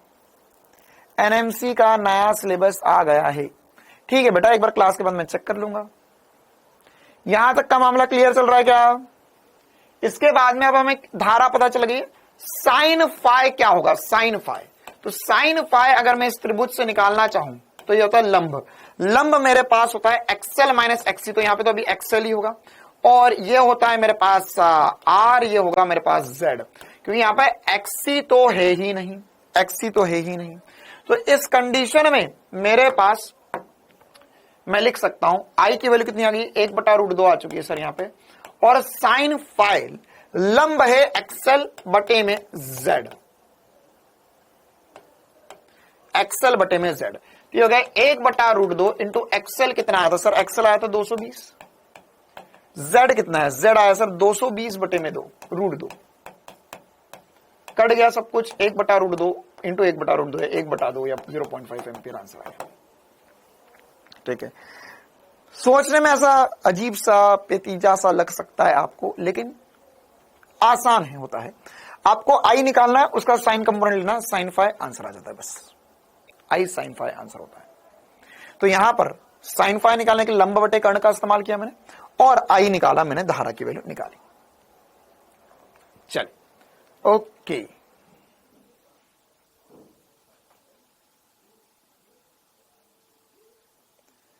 चलो आगे बढ़े। हाँ भाई, तो ये सारी कहानी तो हमारी खत्म हो चुकी है, खत्म हो चुकी है। अच्छा, ये नीट 2019 का एक सवाल रह गया यार, ये सवाल हमने नहीं किया, एक बार पढ़ो, ये सवाल बनेगा क्या हमसे? हमें बोला है कि एक परिपथ जब 12 वोल्ट के प्रत्यवर्ती स्रोत से जोड़ा जाता है तो 0.2 एम्पीयर धारा आ जाती है। इसी परिपथ को जब 12 वोल्ट की दिष्ट धारा के साथ जोड़ा जाता है तो 0.4 एम्पीयर धारा आ जाती है। तो परिपथ क्या है?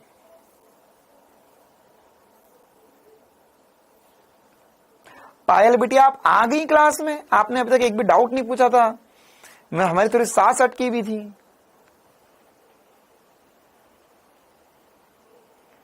क्या पूछ रहे हो? z कहां से आया? z कैसे आता है बेटा? z कैसे आता है? z आता है √ r का स्क्वायर प्लस एक्सएल का स्क्वायर, तो जगह 220 का स्क्वायर प्लस 220 का स्क्वायर, तो 220 √2 हो जाएगा ना। देखो, ये सवाल में बिल्कुल दिमाग लगाने वाली जरूरत नहीं है। क्यों? क्योंकि जिसको ये बात पता है ना कि डीसी स्रोत पर भी धारा जा रही है, मतलब 110% बात, इसमें संधारित्र नहीं है, संधारित्र नहीं है तो एल है सर। तो एल और आर का पर, ये सी वाला ऑप्शन हो ही नहीं सकता बिना सॉल्व करे। एसपी स्टार का जादू क्या चल गया? ये क्या बोल रहा हूं मैं, ध्यान से। हमें क्वेश्चन में बोला कि एक बार एसी स्रोत लगा, फिर डीसी स्रोत लगा, डीसी स्रोत लगाने के बाद भी धारा जा रही है sir. How it is possible? It is possible on the one way when we don't have a संधारित्र इन दैट। ओके, क्योंकि संधारित्र होगा, अगर संधारित्र होगा तो सर वो धारा रोक देगा, संधारित्र धारा रोक देता है, तो संधारित्र धारा रोक दे, संधारित्र नहीं होना चाहिए कहीं पर भी, बस कहानी खत्म। बाकी आप चाहो तो आप सॉल्व करो, बाकी मेरे लिए इतना ही काफी था। ठीक है मामला। कितने बच्चे ये सोच पाए थे? कितनों ने ये सोच लिया था? बहुत ही बढ़िया, अति उत्तम। चलो ओके, अब हम आगे बढ़ते हैं। हाँ अच्छा, एक और लास्ट बात मैं आपको बताता हूं। चोक कुंडली, choke coil, choke coil is also a very important and interesting thing. What is a choke coil? What is a choke coil? एक और हेडिंग डालो, चोक कॉइल, चोक कुंडली। क्या तुम्हें पता है चोक कॉइल क्या होता है? चोक कॉइल या चोक कुंडली क्या होता है? चोक कॉइल या चोक कुंडली क्या होता है? क्या नाम सुना है कभी चोक कॉइल का?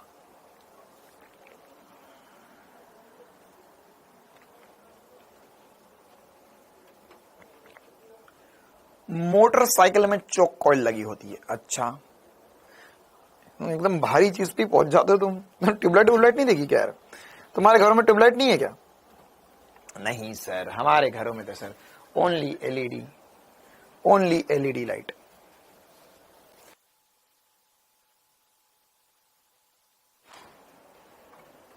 चोक कॉइल सर हमारे घर में sir no sir. What is a tubelight sir? No sir, no tubelight.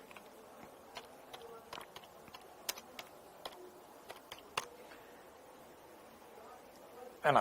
तो जो चोक कॉइल होती है एक्चुअल में, है ना, जो हमारी ट्यूबलाइट में लगी हुई होती है, चोक कॉइल ट्यूबलाइट लिखते हैं। पहले ट्यूबलाइट के अंदर वाली दिखाता हूं आपको। तो ट्यूबलाइट के अंदर जो चोक कॉइल लगी हुई होती है, आपने अगर ट्यूबलाइट देखी तो ऐसी कुछ चोक कॉइल लगी हुई, ये देखा है कभी? ये ऐसा कुछ, ये कभी, या जैसे ट्यूबलाइट के ऊपर ऐसी चोक कॉइल लगी हुई रहती है।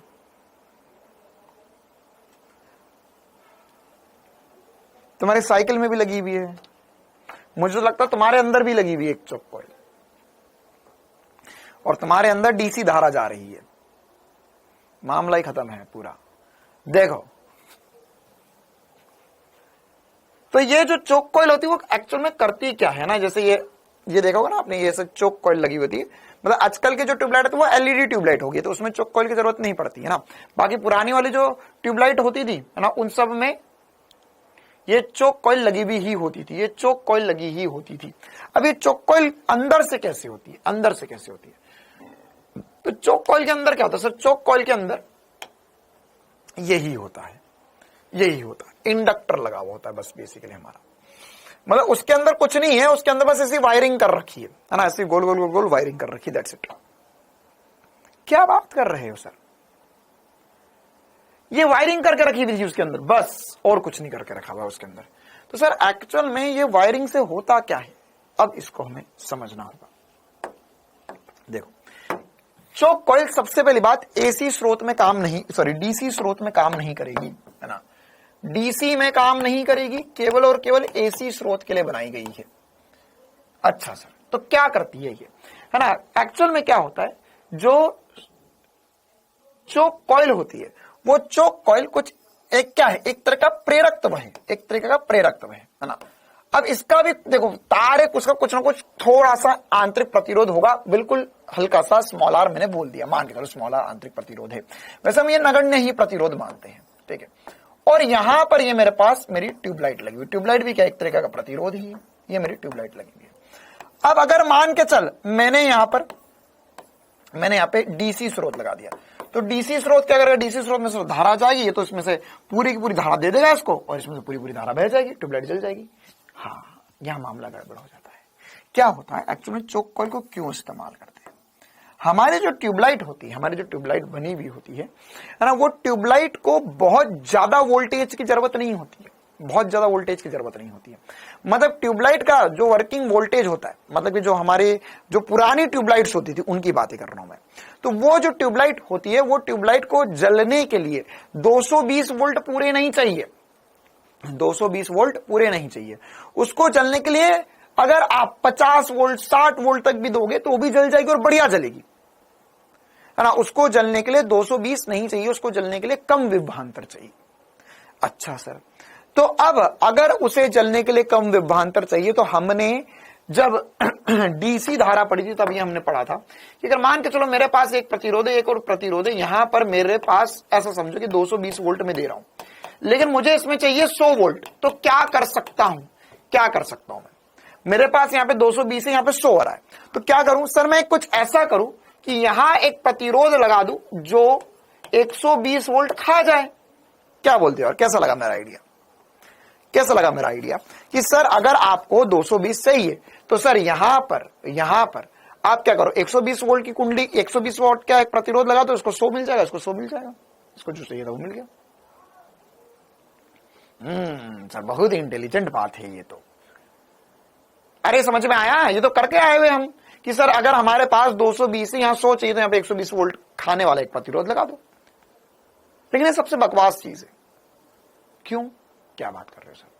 हाँ, अगर आपने ऐसा किया और एसी स्रोत, अगर एसी स्रोत हो तो भी ये कर सकते हो सर, डीसी में क्या दिक्कत है, एसी में भी कर लो ये बात, तो ये काम तो आप एसी स्रोत होगा उसमें भी कर लो। अगर यहां पर 220 वोल्ट आ रहा है तो यहां पे एक प्रतिरोध लगा दो जो 120 वोल्ट खा जाए और ये 100 वोल्ट खा जाए, तो मामला ही शॉर्ट हो गया, तो कुंडली की जरूरत ही नहीं पड़ती कभी भी। लेकिन चक्कर क्या है यहां पर, देखो एसी स्रोत को यूज करने का या एसी धारा को हमारे घरों में यूज करने का एक और सबसे बड़ा कारण यह है जो मैं तुम्हें समझाने वाला हूं। क्या? ये पावर वेस्टेज को बचाता है। डीसी में पावर वेस्टेज बहुत ज्यादा होता है, एसी में पावर वेस्टेज कम होता है। पावर जो जितनी चाहिए जहां चाहिए वहीं यूज करते हैं, वेस्ट बहुत कम होती है। कैसे? अगर मान के चलो यहां पे डीसी स्रोत, एसी स्रोत है, यहां पे तुमने 120 यहां खा दिया, उसको बोल दिया तू 100 वोल्ट ले ले, तो अब क्या होगा यार, ये भी एक प्रतिरोध है, ये भी एक प्रतिरोध है। तो यहां पर ये प्रतिरोध है, तो ये प्रतिरोध में सब जब धारा जाएगी, ये 120 वोल्ट खा रहा है, तो इसमें भी तो कुछ ना कुछ पावर आएगी, इसकी भी कुछ ना कुछ पावर आएगी। और इसकी जो पावर आएगी सर, तो पता चला आपने यहां पे ट्यूबलाइट जलाने गए थे, ट्यूबलाइट जलाने गए थे, ये भी जल गया और ये भी जल गया, तो ये तो बहुत ही खतरनाक जल रहा है, बहुत ही खतरनाक चल रहा है, बहुत तेजी में चल रहा है सर ये तो। अरे सर तो दिक्कत हो जाएगी जिंदगी में। हाँ, ये बहुत खतरनाक चल रहा है, ये बहुत तेजी में चल रहा है, और यहां पर सर ये 100 वोल्ट है। ओके, तो सर यहां से जब धारा जाने लगी तो सर ये तो हालत खराब कर देगा, ये जल जाएगा, और ये जलेगा, और अगर यहां पे कॉइल होगी तो कॉइल गर्म होगी और भयंकर गर्म होने लग जाएगी। ये तो भयंकर, अगर मान के चल ये तुमने ट्यूबलाइट जलाई तो 100 वोल्ट 120 को, इसको ज्यादा शक्ति दे दी तुमने, इसको ज्यादा शक्ति दे दी तुमने, तो तुम्हारा जो बिजली का बिल आएगा, वो बिजली के बिल, बिजली विभाग को क्या पता तुम अंदर क्या कर रहे हो, उसको तो लगेगा अच्छा तू 100 वोल्ट का बल्ब जला रहा है, 120 वोल्ट का बल्ब जला, तूने 2 प्रतिरोध लगा रखे, तो इसका भी पैसा लगेगा, इसका भी पैसा लगेगा, मतलब ट्यूबलाइट जलाई एक, पैसा लगा डबल, तो बिजली का बिल तुरंत डबल हो जाएगा ऐसे तो।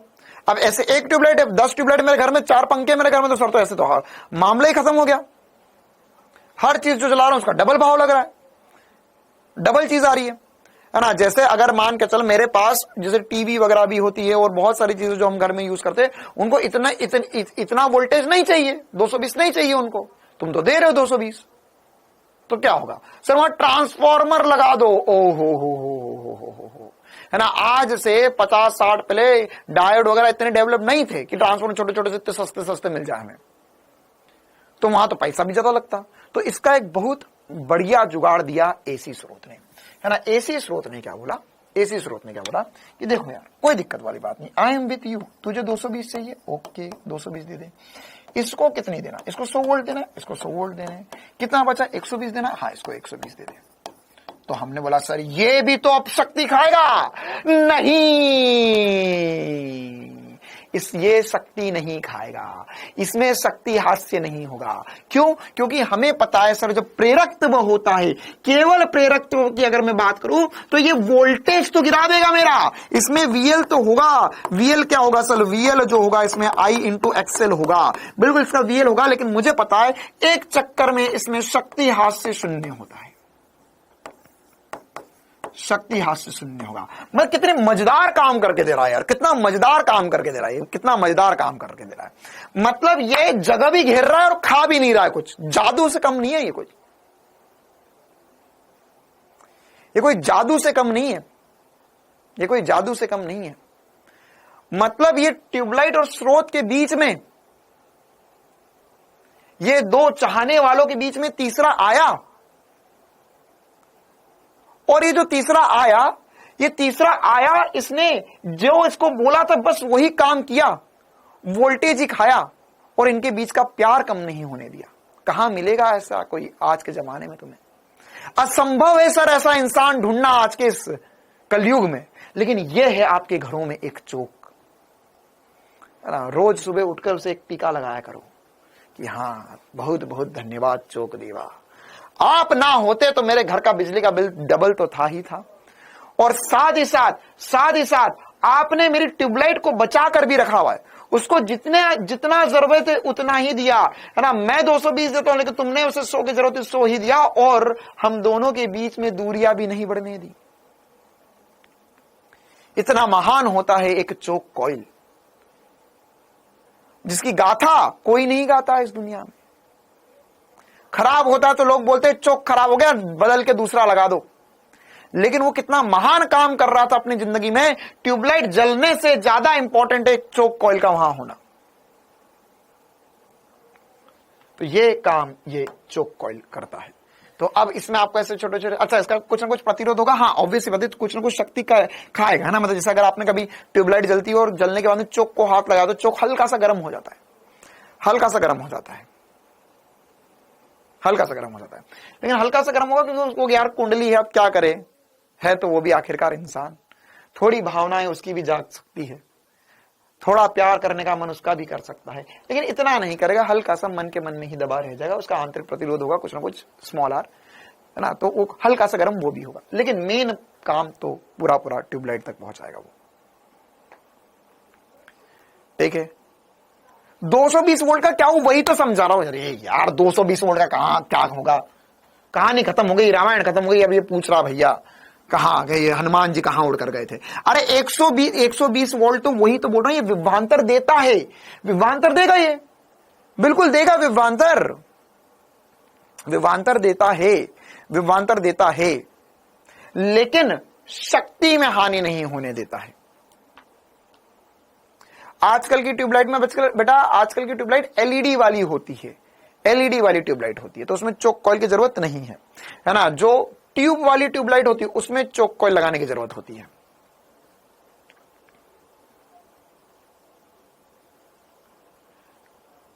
चलो तो एक छोटी सी लाइन लिख लो चोक के लिए, प्यार भरी बात, प्यार भरी दास्तां चोक कॉइल की।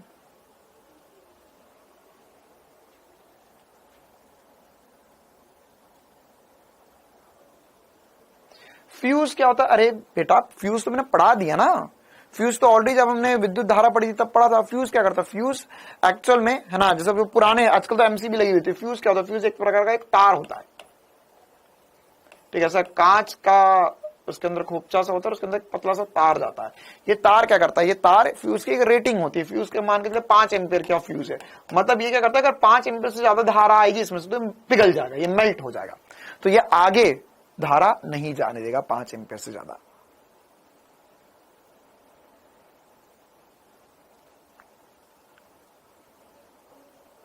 चलो हाँ भाई, तो एक लाइन लिख लो चोक कॉइल के लिए। चोक कॉइल या चोक कुंडली की कहानी, ये एक वह चमत्कारी काम करती है।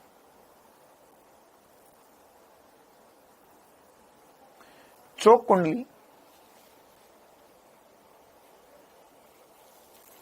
चोक कुंडली एसी स्रोत में, चोक कुंडली एसी स्रोत में, चोक कुंडली एसी स्रोत में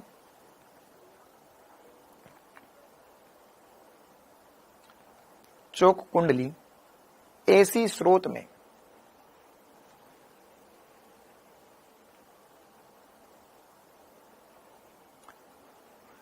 विभवांतर तो देती है, विभवांतर तो देती है, परंतु एक चक्कर में औसत शक्ति, एक चक्कर में औसत शक्ति हास्य 0,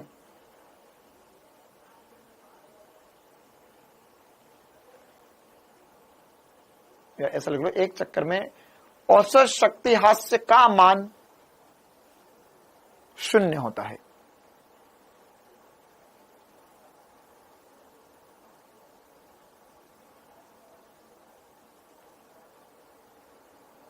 ए स्टार बैच में कल क्लास होगी 2 बजे मेरी। चलिए और पढ़ ले क्या यार,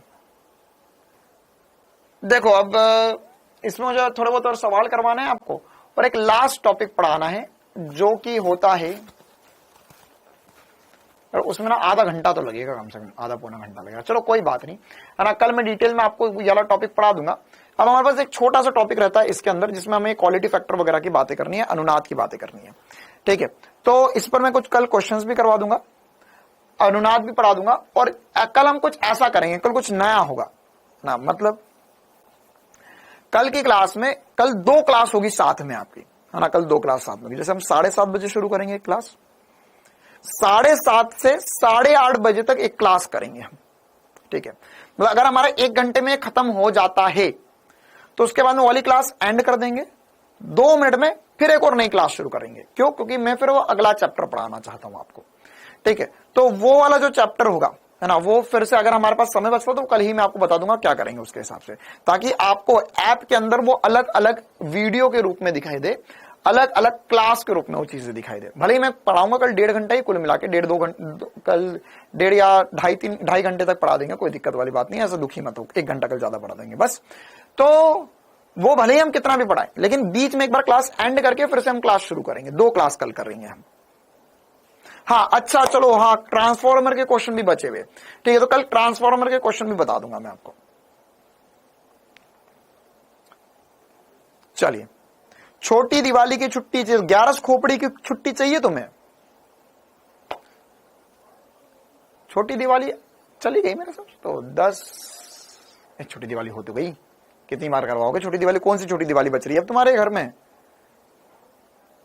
4 तारीख की दिवाली थी तो 11 होती है, तो 11 आएगी 15 तारीख, 15-16 तारीख में होगी वो। तो कौन सी छुट्टी चाहिए अब तुझे? हाँ, एकादशी।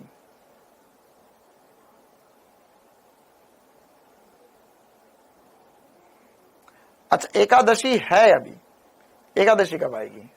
4 तारीख, 4, 15, अच्छा 4-5 दिन बाद है ना? नहीं, उसकी कोई छुट्टी नहीं रहेगी लेकिन। अच्छा दिवाली, अच्छा सॉरी 4 को नहीं थी दिवाली, आई एम सॉरी, है ना, 4 को मेरे बेबी का बर्थडे था तो वो 4 को ध्यान रह गया। हाँ सॉरी 4 को दिवाली नहीं थी दिवाली, अच्छा ठीक है। हाँ तो फिर आने वाली है कल परसों। कब है छोटी दिवाली? कल है कि परसों है?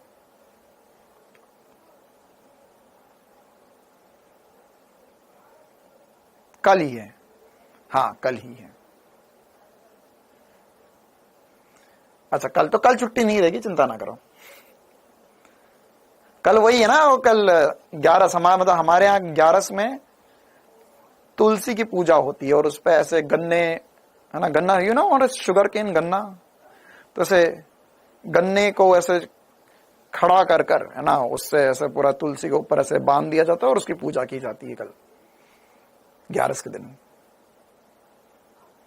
हाँ, ये एमपी वालों को पता होगा, एमपी में होती है पूजा, गन्ने की पूजा होती है।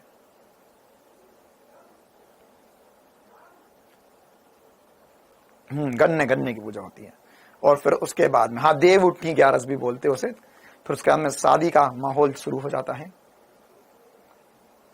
और फिर उसके बाद में आने वाले 8 दिन तक, है ना, जैसे हम लोग जब छोटे थे स्कूल में थे तो ये टास्क दिया जाता था हमको कि अब ये जो गन्ने, जैसे उसकी पूजा हो जाती, फिर उसके बाद में गन्ने को छील कर खाना होगा। तो बड़ा मजा आता था, मतलब स्कूल से आने के बाद में सबसे पहला टारगेट यही रहता था, खाना बाद में खाएंगे, पहले गन्ने खाना है।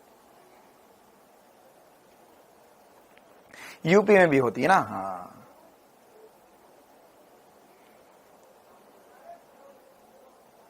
ढोल 11 बोलते तुम्हारे यहाँ। चलो ठीक है, हाँ, मतलब कैलकुलेशन के हिसाब से कल ही होना चाहिए। आज 22 तारीख हुई, कल 23 तारीख होगी। बिहार में भी होता, चलो बहुत बढ़िया। सब जगह गन्ने की पूजा करते हैं क्या? बिहार में भी गन्ने की पूजा करते हैं?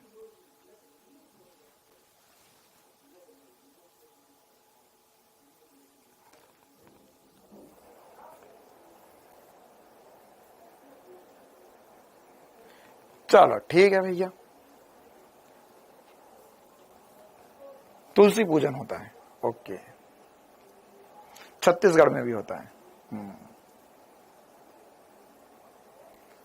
पैर छूने भी जाना तुम्हें सबके घर। कल तो तुम चौक कुंडली के पैर छू लेना, उतना ही काफी, उन्हीं का आशीर्वाद लग जाएगा तो नीट का एग्जाम निकल जाएगा। चलो भाई, तो काफी बढ़िया लगा वार्तालाप करके। अब कल मिलेंगे हम।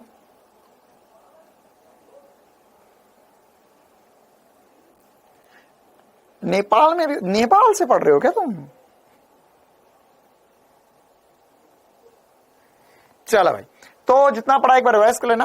कल हम मोस्ट प्रोबेबली देखो कल वाला जो चैप्टर है ना, जो विद्युत चुंबकीय तरंग वाला चैप्टर, उसमें मैं पढ़ाऊंगा थोड़ा ही, है ना, मतलब ऐसा मुझसे उम्मीद मत करो कि मैं यहाँ पे पूरा वो चैप्टर समझाऊंगा, क्योंकि वो चैप्टर की जो एक ही कंसेप्ट वाली चीज है वो मैं पढ़ा दूंगा, आधा घंटा लगता है उसको पढ़ाने में।